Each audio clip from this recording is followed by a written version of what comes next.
দেখো বন্ধুরা, এখন আমার শাশুড়ি মা আমাকে চা এনে করে খাওয়াই দিচ্ছে। দেখো এখন চা চাপাবে। এখন এই ঘুম থেকে উঠলো মুখ ধুয়ে।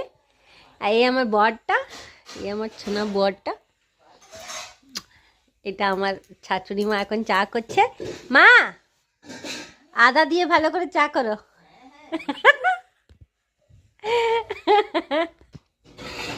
মা, আদা দিয়ে চা করবে। আর সোনুকেও দিয়ে দিবে। সোনু, তুমি চা খাবে? চা খাবে? আমিও খাবো। শাশুড়ি মা ওইদিকে হাসছে, এইদিকে দেখা যাচ্ছে না। আমি পাশে যেতে পারছি না, কেন আমি বিছনায় আছি, দেখতে পাচ্ছ। এই যে এই যে আমি কম্বলের ভিতরে আছি। আমার শাশুড়ি মা উঠে গেছে, ও চা করে আনে দিয়ে আমাকে দিয়ে যাবে। তারপর টিভি দেখবে।